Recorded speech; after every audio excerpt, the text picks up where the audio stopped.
Canon isn't the only company charging $3,000 for their lenses. Sony's new 28-70mm f2 is expected to be priced around $29.99 to compete with Canon's RF 28-70mm, and it's currently $300 off, perhaps in anticipation of Sony's new lens, which comes on November the 19th.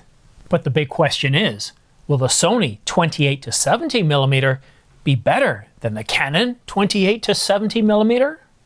But before we get to the details, please subscribe to this channel. It doesn't cost you anything, helps this channel grow, and keeps you up to date on the latest camera coverage. And if you're a Sony customer, especially a customer of the A1, then you're probably paying very close attention to the announcement on November the 19th, where we're expected to get a successor to the A1, as well as a 28-70mm. Now, the Canon RF version, the 28-70, is very sharp. It's a very solid lens for people looking to do portraits or fashion photography. Canon's lens, the 28-70, is priced at $29.99, although it's currently $300 off, with the Sony 28-70 expected to be priced around $3,000. So which lens is better? Well, that's honestly a very relative question because it depends on what capabilities you're looking for in a camera, what value you expect to get out of it. But others might not be happy with it being an external zoom, no matter how much the barrel extends. And Sony was able to reduce the weight of their 28-70 by using lots of software correction instead of using heavy pieces of glass. Compare that to the Canon 28-70mm f2, which weighs over 3 pounds. With a staggering 19 elements in 13 groups, and the difference between the two in architecture is night and day. Canon's approach is quite simple: to use old-fashioned optics, use many different elements in different groups to fix aberration and where sharpness falls off. Where Sony prefers to use, as Andrea Pizzini says, a lot of software to provide correction, to keep things light. So Sony's taking a different approach to a 28-70. They're pricing it at the same, but they're saying, look, we can give you the same results for $29.99 using software instead of using heavy optics. Whereas Canon says, no. The proper way to do this is through optics. You can't just rely on software. We've engineered this with 19 elements across 13 groups. Trust us, we've been doing this a long time. The only way to do this properly is optically. Well, for me, I'm all about value, outcomes. The real question is, will the Sony 28-70mm f2 offer the same image quality as Canon's 28-70? And at the end of the day, that's really what matters. It's not so much how it does it. It's if, when you're shooting in low light, shooting at a wedding or wherever it is, that you're able to compose the shot, get the sharpness right, get the autofocus, the exposure, and then deliver incredible photos. To be able to have a much higher hit rate.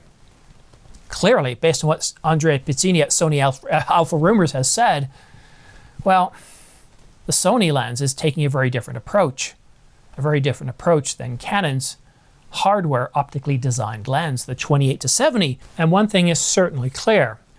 With Sony pricing their 28-70mm f2 at the same price as the Canon 28-70, $29.99, Sony's telling the marketplace that their lens is just as good as Canon. They're just taking a different approach.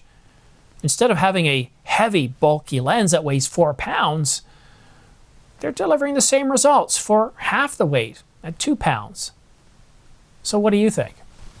Do you think that the Canon lens is better? Have you already made up your mind? Are you a Sony customer and you're looking at this lens with bated breath, waiting to see what happens on the announcement date, which is November the 19th at 9 a.m. Eastern Time. And I'll be doing a live stream to cover the events as we're getting two products, the Sony A1 II and the 28-70mm f2. So please join me on November the 19th. I'll be starting at 8 a.m., 1 hour before the presentation, with my expert panel to talk about the latest leaked specifications, who these cameras and lenses for, and what we would do if we were the head of Sony, at least their camera division. And I want to say a big thanks to those of you watching. And you might already notice that I've got smart pre-order links in the description down below, as well as right here on the screen. And the reason for that is with all the camera announcements over the past few years, how should we say, being on back order for not just days, weeks, but months. This lens here, the 200 to 800, some people had to wait 8 to 12 months or 8 to 10 months despite pre-ordering it on the same date that it was announced. So the reason I have the smart pre-order links is that as soon as the embargo is lifted, now in the United States, sometimes that's delayed by 24 hours, whereas in Europe and the rest of the world, you can pre-order right away. The reason why I have it is so that way it saves you anywhere from 5 to 35 seconds. Copy this down, put it in your browser, and then go ahead and refresh that after the embargo is lifted. But to be completely transparent, by using my pre-order links, what you're also doing is you're helping out this channel. You're helping this channel by avoiding me having to use 60-second Squarespace ads at the beginning of the video. I usually make enough over the pre-order links and affiliate links that I can avoid that stuff. I really don't want to do it. I don't like it. I don't like it when I'm watching other channels. And by you guys using pre-order links and affiliate links, I get to avoid that. And I talk about it at the end of the video, not the beginning. So if you're not interested, you can click off. You've already gotten the information. And a big thanks to those of you that have used them in the past. I get anywhere from 2 to 5% back, and it's very much appreciated. But now I want to turn our attention to something that's happening, well, I guess today. It's tomorrow, I'm recording this Tuesday night. But starting Wednesday, November the 6th, going to the 7th in Toronto at the downtown Toronto Metro Convention Center, they're having a photo and video trade show. Now, this is a very unique trade show. You wouldn't see this in the United States.